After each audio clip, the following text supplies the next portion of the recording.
es muy posible que un computador sería suficiente para resolver todos los problemas que son demandados de ella por todo el país. Charles Galton Darwin, director del Laboratorio Nacional de Física del Reino Unido y nieto del naturalista, 1946. Igual se entiende, en aquella época no era posible avisorar que los computadores se iban a infiltrar no solo en nuestras oficinas, sino también en nuestras casas, autos y hasta en nuestros bolsillos y muñecas. Ahora ya sabemos que nuestra vida depende de ellos y la diferencia entre mantenerlos soplados y al 3 y al 4 es la diferencia entre rendir y arrastrar los pies. Para mantenerlos soplados están los capos del grupo Avance, así con Z, desarrollo de sistemas, equipamiento tecnológico, videovigilancia, marketing y diseño, asesoría tecnológica, outsourcing de tecnologías de información, telemetría y video analítica.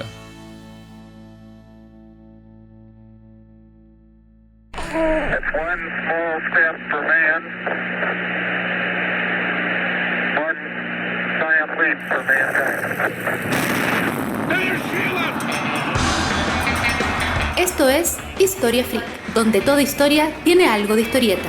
Con ustedes, su anfitrión, Joaquín Barañao.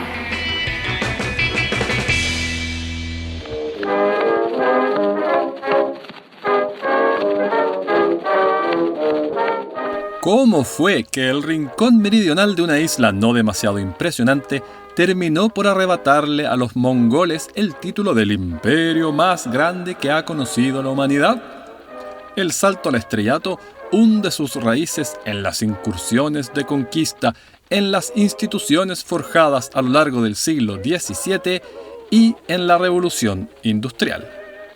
Para saborear esas precuelas hay nada menos que 6 episodios relacionados.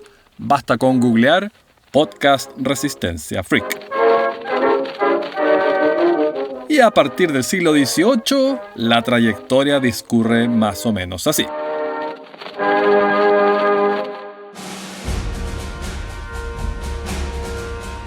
Escocia apostó por mascar más de lo que podía tragar y edificar su propio imperio en Centroamérica. El plan era instaurar una colonia en Panamá, gestionada por la Compañía Escocesa de Comercio a África y las Indias. Proyecto Darién lo llamaron. Promesas de riqueza fácil inflaron las expectativas a niveles absurdos. Circulaban canciones y poemas ensalzando a la compañía. Los escoceses destinaron algo así como el 20% del dinero en circulación para respaldar la iniciativa, y eso que solo una fracción debía pagarse por anticipado. Sumando los fondos comprometidos, el monto se acercaba al 100% del circulante de todo el país. Uno de los principales motores de esta quijotada fue William Paterson, fundador del Banco de Inglaterra. Y si le confunde que un escocés fundara el Banco de Inglaterra, balancéelo enterándose de que un inglés fundó el Banco de Escocia. Viene al caso mencionar que Paterson abultaba en su currículum un total de...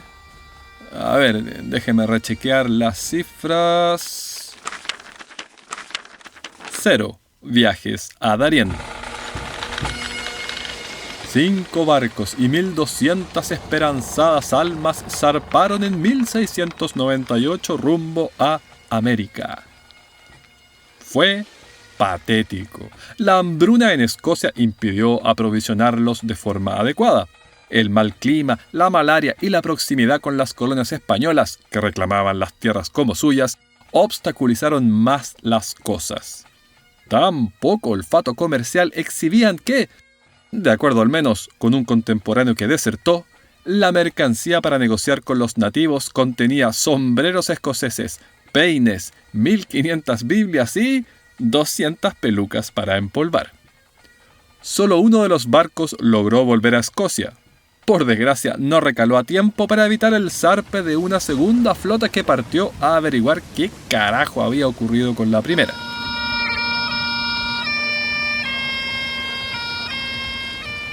Escocia acabó quebrado. Ante la desesperación, tragaron siglos de rivalidad con los ingleses, agacharon el moño y, que William Wallace nos perdone, aceptaron los términos de rescate impuestos por Londres.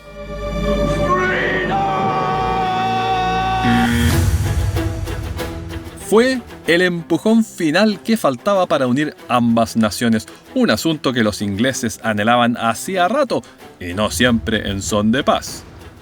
El Parlamento escocés fue disuelto en 1707, de modo que, con Gales ya anexado por Inglaterra desde 1542, la isla vivió en adelante bajo una única bandera. El hemiciclo retomó operaciones en Edimburgo en 1999 y la sesión abrió así. The Scottish Parliament, adjourned on the 25th day of March in the year 1707, is hereby reconvened. Se vuelve a convocar al Parlamento escocés, que se levantó el 25 de marzo de 1707. En 2004 debutó su nueva sede a un costo de 20 veces lo presupuestado.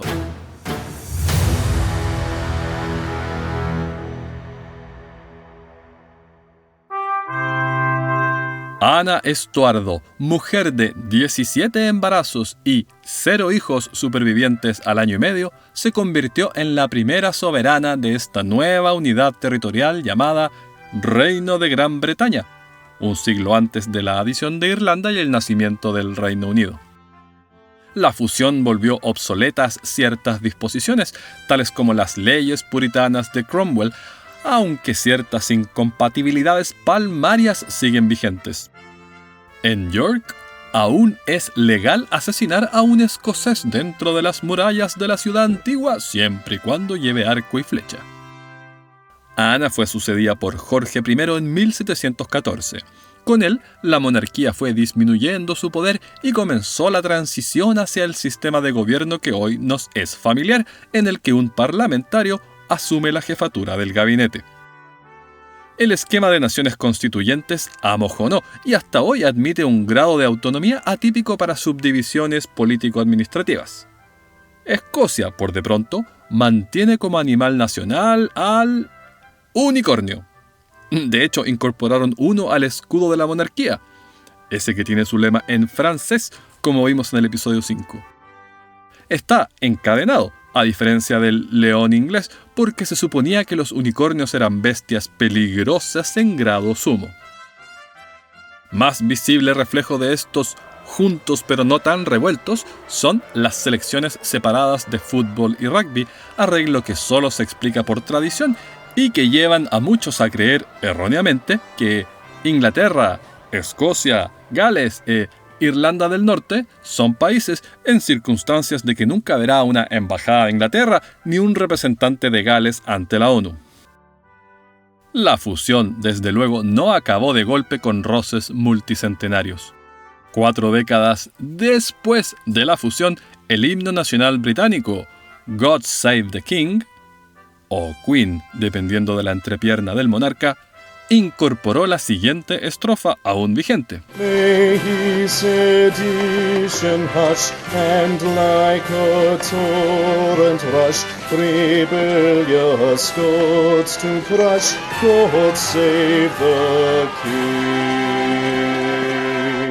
Que acalle la sedición, y que como un torrente aplaste a los escoceses rebeldes. Dios salve al rey. Una de las primeras acciones de importancia bajo el paraguas común fue la fundación en 1711 de la Compañía del Mar del Sur, con monopolio del comercio con América Central y Sudamérica. Era parte de un plan para financiar al Estado. Los acreedores de deuda pública debían trocarla por acciones de la naciente empresa.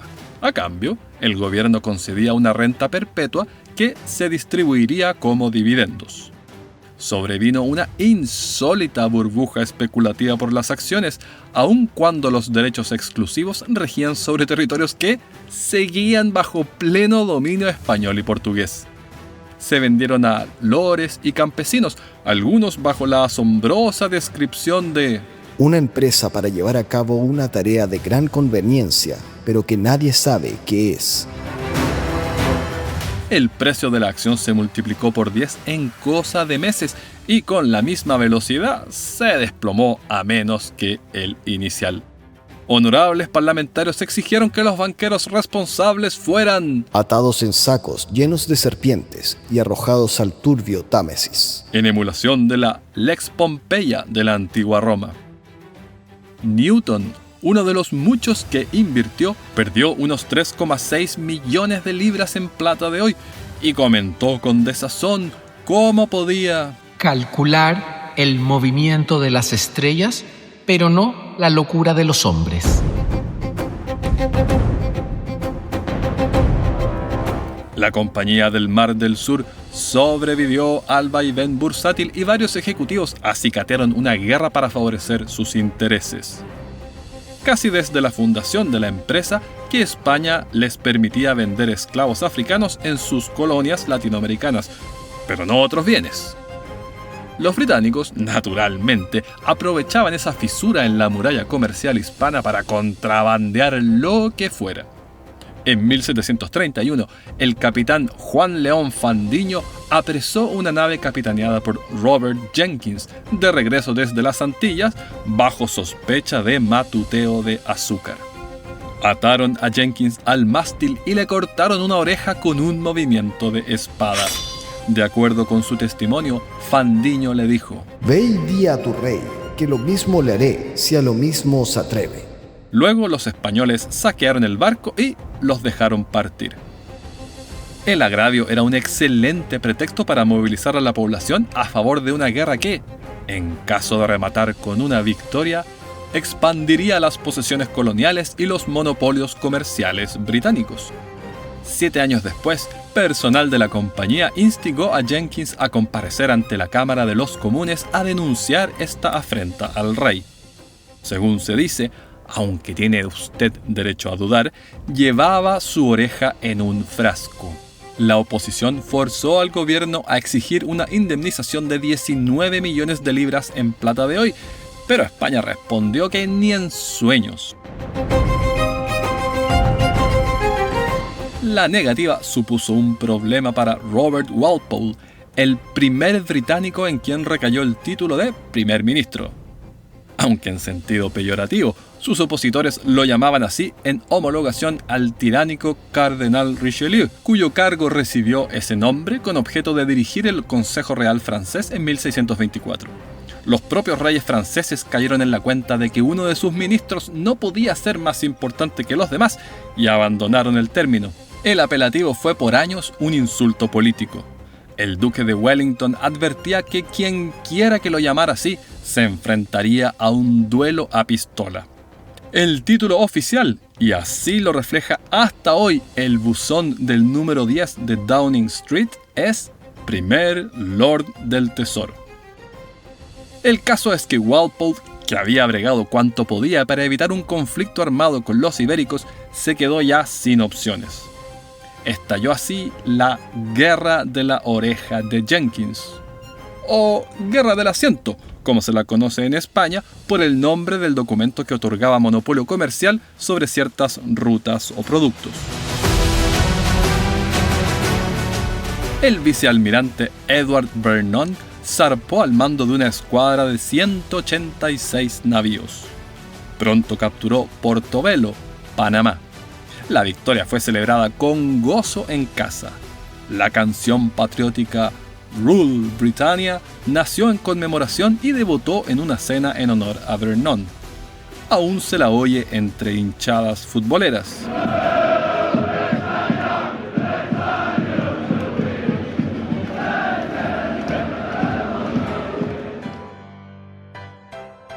Acompasó además la rendición japonesa en Singapur en el remate de la Segunda Guerra Mundial.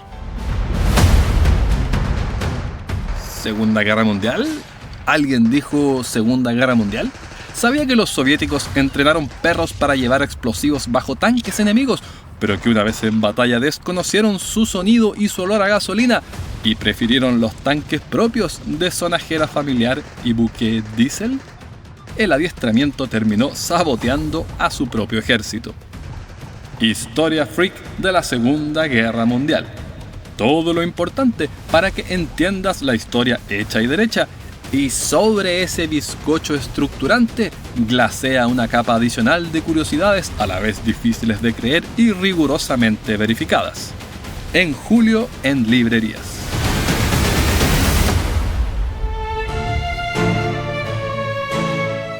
Vernon nos regaló otro legado cultural aún vigente. El vicealmirante solía vestir chaquetas de gros grain, del francés gros grain, grano grueso, y por eso lo apodaban Old Grog. Vernon acostumbraba además distribuir ron diluido en agua entre el personal, al que llamaban grog. Por eso llamamos groggy al borracho o al semi-inconsciente.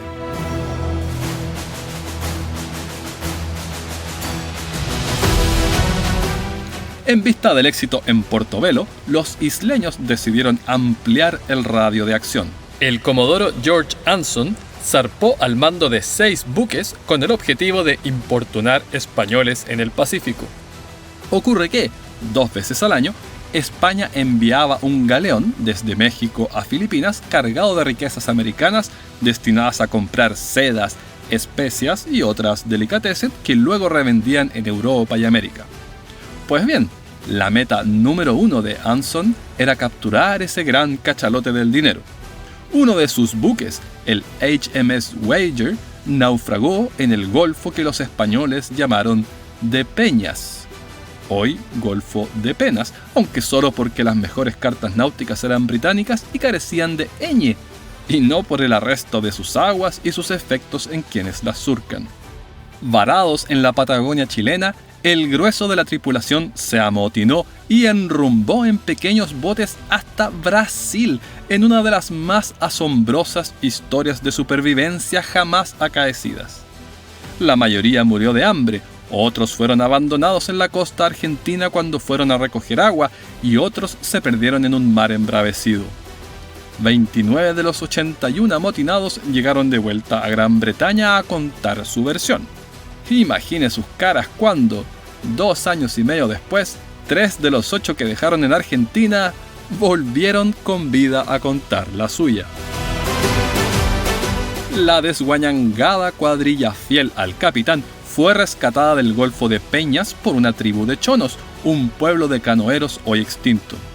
Entre ellas una vieja y tan fea que no es posible concebir algo parecido con forma humana.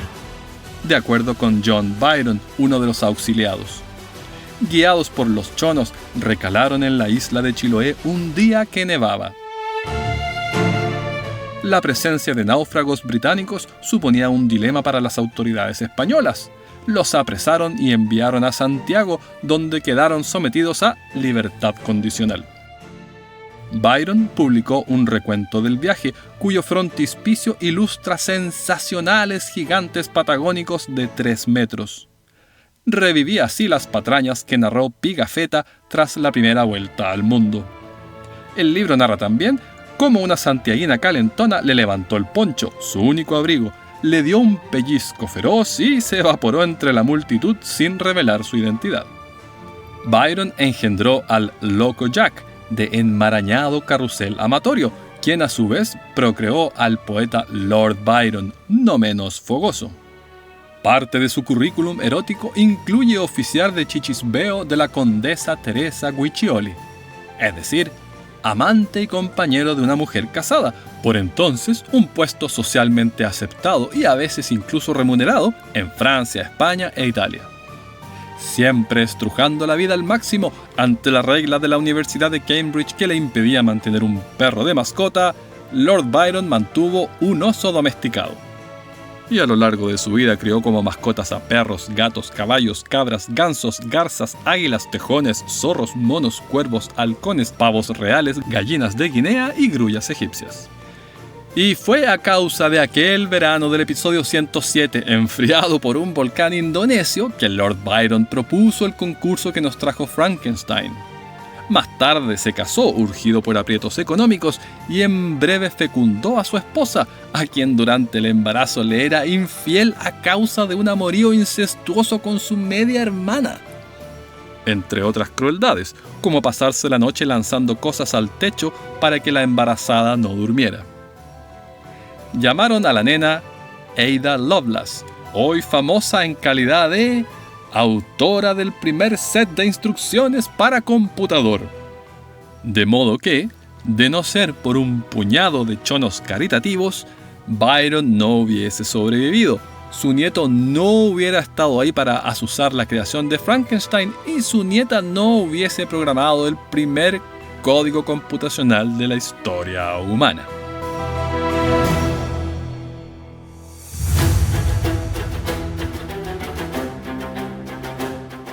Hemos hablado de las ofensivas británicas, pero los españoles no se dejaron estar. En 1742 lanzaron un ataque para capturar Georgia. Enfrentaron ahí al general James Oglethorpe, quien había fundado esa colonia libre de alcohol, de esclavitud y de esa plaga y flagelo de la humanidad llamados abogados. Los enfrentamientos entre las tropas de Florida, por entonces española, y de Georgia se prolongaron por años sin avances decisivos por parte de ningún bando. A partir de ese mismo año, los empellones entre hispanos y británicos derivados de la Guerra de la Oreja de Jenkins se transformaron en un capítulo adicional de la más amplia Guerra de Sucesión Austríaca. En Dettingen, Jorge II lideró en persona a las tropas en batalla, última vez que lo hizo un monarca inglés o británico. Él zafó, pero su hijo Guillermo recibió una bala de mosquete que le abrió un agujero en la pantorrilla tan grande como un huevo. El médico John Ramby fue convocado a la acción y para tratar este forado que sangraba como condenado no se le ocurrió nada mejor que practicar una sangría. La bobería hipocrática de siempre, esa de retornar los humores a su sano equilibrio que vimos en el episodio 121. Asombrosamente sobrevivió tanto el príncipe como el prestigio de Ramby, y tiempo después lo convocaron a tratar a Walpole cuando se desangraba por un intento de extracción de un cálculo vesical por la uretra. Ramby optó por su tratamiento predilecto, una sangría. Ahí sí que el primer ministro murió bien muerto.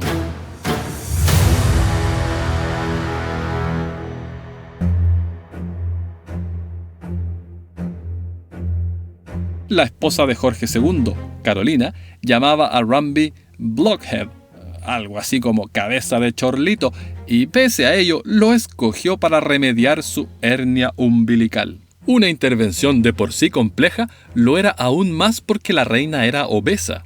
Los ciudadanos podían verificar su apetito en persona cada domingo, día en que se vendían entradas para asistir a Palacio a contemplar a la pareja real comer. Ramby, de nuevo, solo empeoró las cosas. Mientras Carolina agonizaba, su marido le prometió que le sería fiel incluso tras su muerte. Ella, por el contrario, lo animó a casarse de nuevo. El rey respondió: no, me limitaré a tener amantes. A lo que Carolina repuso con un suspiro: por Dios santo, una cosa no quita la otra. De modo que Jorge II enfrentó viudo la Guerra de Sucesión Austríaca. En el teatro americano, los españoles corrían en desventaja numérica y de medios, pero sus servicios de inteligencia infiltraron agentes en las cortes de Londres y en el cuartel general del almirante Vernon.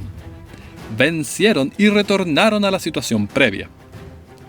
Ahora bien, ¿para qué restringir la muerte de jóvenes en la flor de la vida con una sola potencia atlántica si podemos ensartarnos con dos?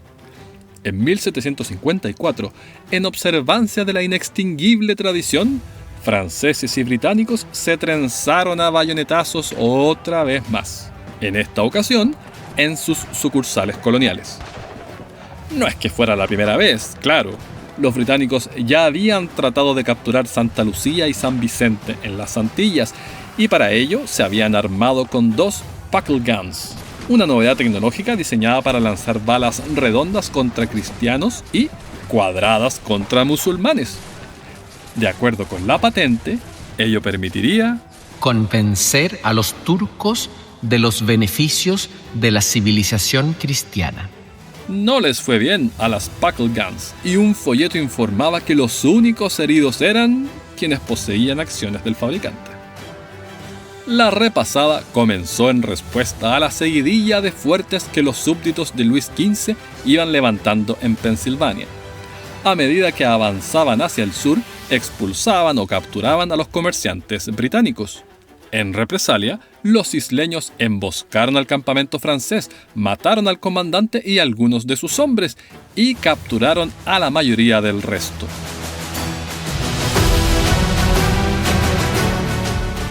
La mecha del nuevo conflicto, uno de los más bravos del siglo, la encendió cierto teniente coronel colorín de 22 años que iba a adquirir fama eterna luchando contra la corona que ahora defendía. George Washington. El grueso de los indígenas apoyó a los franceses, hartos de sus abusos como poder colonial. Gran Bretaña y Francia importaron a suelo europeo su conflicto americano y la intensidad siguió escalando y escalando. Las potencias europeas acabaron por tirar toda la carne a la parrilla para dar forma a lo que, en retrospectiva, se llamó Guerra de los 7 Años. Los portugueses se aliaron con Prusia y, sus yuntas de siempre, los británicos. Sus vecinos españoles convergieron al bando contrario y operaron en collera con Francia. La península ibérica quedó así enfrentada, aunque este subconflicto pasó a la historia como la Guerra Fantástica, porque hubo mucho movimiento de tropas, pero ninguna batalla formal. Es por este heterogéneo enredo que Winston Churchill, quien además de agarrar nazis a chancacazos y de pintar acuarelas escribía historia, describió este pasaje como la verdadera Primera Guerra Mundial. Otros historiadores hablan de Guerra Mundial Cero. Para escarbar en sus contornos, aguaite al próximo episodio de Historia Freak.